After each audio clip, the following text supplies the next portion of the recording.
Assalamualaikum warahmatullahi wabarakatuh.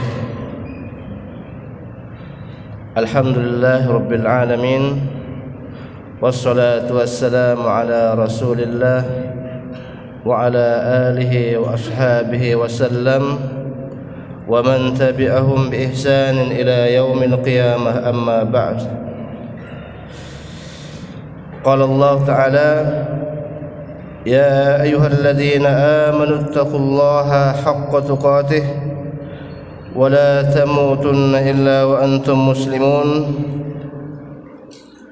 وقال رسول الله محمد صلى الله عليه وسلم: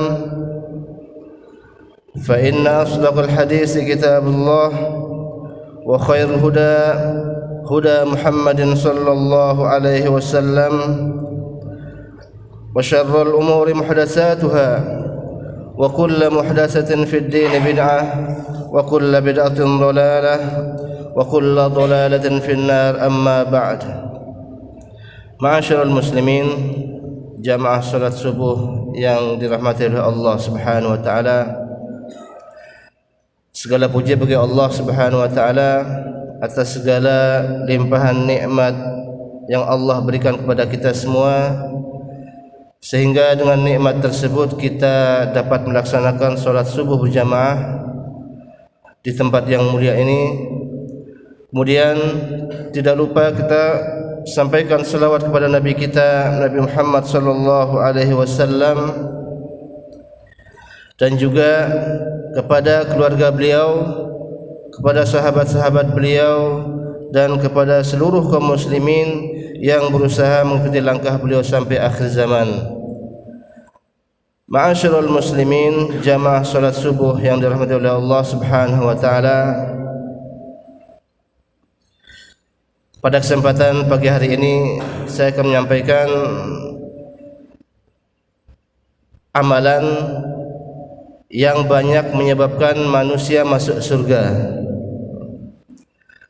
sebagaimana yang disebutkan dalam hadis Abu Hurairah. Beliau berkata, su'ila Rasulullah sallallahu alaihi wasallam an aktsari ma yudkhilun nas al-jannah.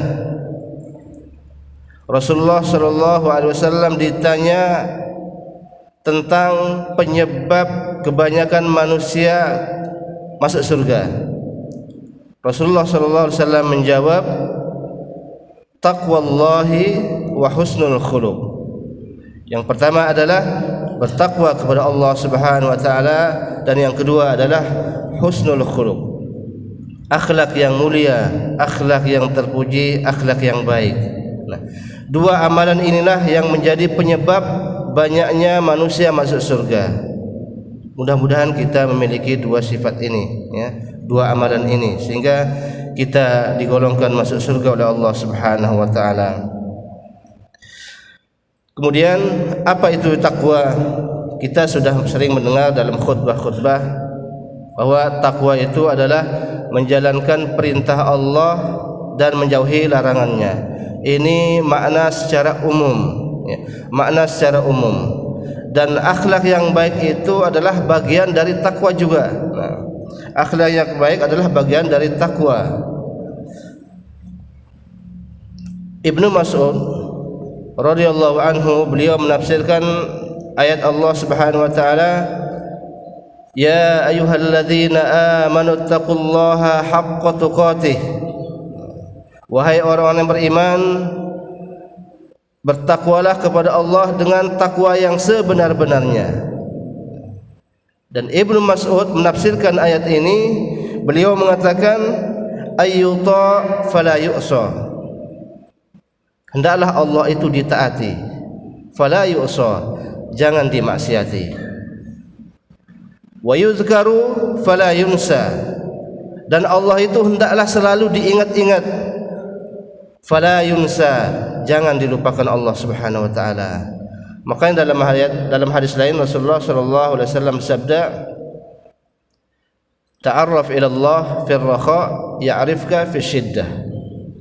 Kenalilah Allah di saat kalian mendapatkan kelapangan, di saat kalian mendapatkan keluasan rezeki.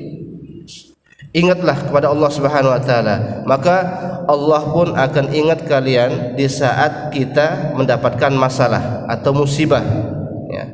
Karena seringkali kita perhatikan di antara kita, ya, ketika mendapatkan musibah baru mendekat kepada Allah Subhanahu wa taala, memohon kepada Allah Subhanahu wa taala, salat tahajud, salat hajat, macam-macam dilaksanakannya, ya, ketika dia mendapatkan musibah, ya. Padahal Rasulullah sudah memberikan tips, ya, ta'arraf ila Allah fi raha ya'rifka fi syiddah. Kenalilah Allah di saat kalian mendapatkan kelapangan, mendapatkan rezeki, maka Allah pun akan ingat kalian di saat kalian susah. Kemudian wa ayyushkara fala yukaffar. Hendaklah kita selalu mensyukuri nikmat Allah Subhanahu wa taala dan jangan pernah kita mengingkari nikmat Allah Subhanahu wa taala. Ini tafsiran Ibnu Mas'ud tentang ayat ya ayyuhalladzina amanu taqullaha haqqa tuqatih. Hadirin jamaah salat subuh yang dimuliakan Allah Subhanahu wa taala. Apa itu akhlak yang baik? Yang kedua adalah akhlak yang baik, ya. Akhlak yang baik banyak ditafsirkan oleh para ulama salaf, ya. Di antaranya Imam Al-Hasan Al-Basri rahimahullah, beliau berkata yang dimaksud dengan akhlak yang baik itu adalah al-bazlatu al-karamu wal bazlatu wal ihtimal. Akhlak yang baik itu adalah al-karam, ramah, ya. Kita ramah kepada setiap orang, ya, entah dia kafir ataupun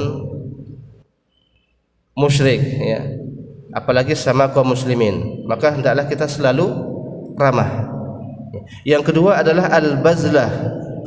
Al-bazlah adalah dermawan, suka memberi, ya. Wal ihtimal, dan tidak suka naik darah atau tidak suka marah, cepat marah. Ini definisi akhlak yang baik menurut Hasan Al-Basri. Kemudian Asy-Syafi'i rahimahullah, beliau mengatakan yang dimaksud dengan akhlak yang baik adalah al-bazlatu wal 'atiyatu wal bishrul hasan, ya. Imam Asy-Syafi'i rahimahullah mengatakan yang dimaksud akhlak yang baik adalah al-bazlah, dermawan juga, ya. Kemudian wal 'atiyah, suka memberi, wal bishrul hasan, dan selalu memberikan kebahagiaan kepada orang lain. Nah, ini akhlak yang baik, bentuk akhlak yang baik menurut Asy-Syafi'i rahimahullah. Kemudian Ibnu Mubarak juga mengatakan bahwa akhlak yang baik adalah bastul wajhi wa bazlul ma'ruf wa kafful adza. Yang dimaksud dengan akhlak yang baik adalah bastul wajh, bermuka manis, ya, wa bazlul ma'ruf, dan selalu mengerjakan amal-amal kebaikan, wa kaful adza, ya. Wa kaful adza yaitu mencegah diri dari menyakiti orang lain. Ini akhlak yang baik menurut Ibnu Mubarak. Kemudian Imam Ahmad rahimahullah mengatakan bahwasanya yang dimaksud dengan akhlak yang baik itu adalah la taghdab wa la tahtad. Jangan marah dan jangan pula naik darah, cepat naik darah. Nah, ini yang dimaksud akhlak yang baik oleh Imam Ahmad. Jangan marah dan jangan pula cepat naik darah. Nah, kemudian Ishaq ibn Rahawai, ya, beliau mengatakan bahwa akhlak yang baik itu adalah bastul wajhi wa alla taghdab, ya, bermuka manis dan jangan marah. Nah, ini definisi akhlak yang baik, akhlak yang mulia menurut para ulama salaf. Nah, dari sekian definisi tersebut, maka bisa kita simpulkan bahwa akhlak yang baik itu adalah diantaranya adalah al-bazlah, dermawan, suka memberi, kemudian memberikan kegembiraan kepada orang lain, tidak mudah marah, tidak mudah emosi. Nah, ini bentuk-bentuk akhlak yang baik. Kemudian berikutnya adalah bahwa akhlak itu ada beberapa jenis. Ada dua jenis akhlak, ya. Ada dua jenis akhlak yang ada pada diri manusia. Yang pertama adalah ada namanya akhlak jibilli, ya. Yang kedua adalah akhlak muktasab, ya. Jibilli ini adalah akhlak, merupakan watak asli dari orang tersebut, watak aslinya. Kalau muktasab ini merupakan akhlak yang bisa diusahakan, bisa diperjuangkan, bisa kita lakukan, ya, agar kita menjadi atau memiliki akhlak yang baik. Akhlak jibilli ini Rasulullah SAW pernah bersabda kepada sahabat Nabi SAW yang bernama Al-Ashaj, ya, Ashaj bin Abdul Qais. Beliau bersabda, "Ya Ashaj, inna fika khoslataini yuhibbuhum Allah wa rasuluh." Qal al-hilmu wal anad. Wahai Ashaj bin Abdul Qais, sesungguhnya pada diri kamu itu ada dua perangai yang Allah cintai, yaitu al-hilmu wal anad, kecerdasan dan pintar menyikapi masalah, ya, tidak mudah emosi, ya, ketika dia menghadapi masalah.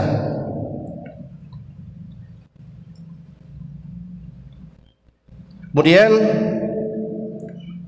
mendengar Rasulullah SAW mengucapkan tersebut, maka Al-Ashaj mengatakan, "Ya Rasulullah, wahai Rasulullah, apakah kedua akhlak itu, apakah kedua perangai itu merupakan hasil usaha saya, atau memang akhlak itu sudah Allah tetapkan pada diri saya?" Kemudian Rasulullah menjawab, "Balillahu jabalaka alaihima." Wahai Ashaj bin Abdul Qais, kedua akhlak yang kamu miliki itu merupakan watak aslimu yang Allah berikan dari awal. Kalau memang kita punya watak asli baik, kita pertahankan, kita perjuangkan, ya. Yang kedua, akhlak muktasab. Akhlak muktasab ini artinya bisa diusahakan menjadi baik, bisa kita perjuangkan, ya. Rasulullah SAW bersabda, "Ana za'imun bi baitin fi a'lal jannah liman hasuna khuluquhu." Saya menjamin rumah di atas surga bagi orang yang memperbaiki akhlaknya. Ini maksudnya apa? Orang yang memperbaiki akhlaknya. Yang tadinya orangnya pemarah, yang tadinya orangnya tidak suka memberi, dia berusaha merubah akhlak tersebut.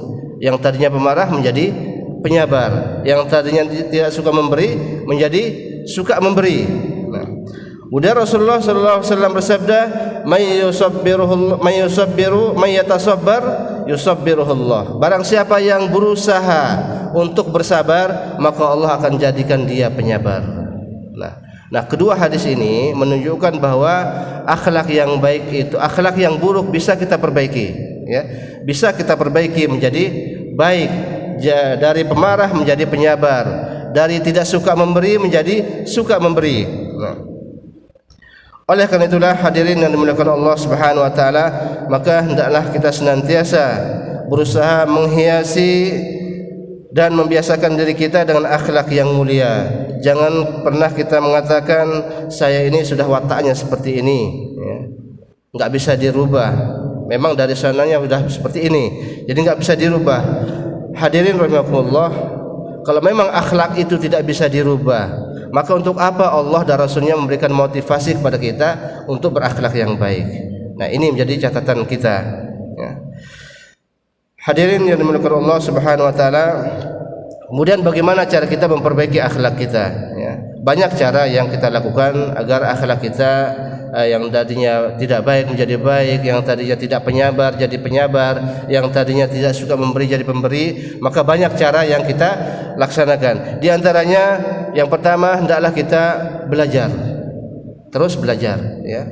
Insyaallah di Masjid Syuhada ada kajian-kajian terus, khususnya kita kaji tentang masalah akhlak-akhlak. Mudah-mudahan nanti ada kajian masalah akhlak kepada Allah, akhlak kepada Rasul, akhlak kepada kitab Allah, akhlak kepada para nabi, akhlak kepada para malaikat, akhlak kepada non-muslim atau akhlak pada hewan-hewan. Itu semuanya sudah diatur dalam Islam. Mudah-mudahan ada kajian-kajian berikutnya pada waktu-waktu yang akan datang. Kemudian yang kedua, hendaklah kita berusaha semaksimal mungkin untuk mengaplikasikan akhlak-akhlak mulia tersebut, ya. Itu upaya kita untuk menjadi orang-orang yang terbaik di sisi Allah Subhanahu wa taala, orang-orang yang memiliki akhlak yang baik seperti akhlak yang dimiliki oleh Asyad bin Abdul Qais tadi, yang dipuji oleh Allah dan Rasulnya, yaitu cerdas dan tidak suka marah. Hadirin yang dimuliakan Allah Subhanahu wa taala, demikian apa yang saya sampaikan pada saat ini. Mudah-mudahan ada hikmah bagi kita semua. Aqulu qouli hadza subhanakallahumma wa bihamdika asyhadu an la ilaha illa anta astaghfiruka wa atubu ilaik. Wassalamu alaikum warahmatullahi wabarakatuh.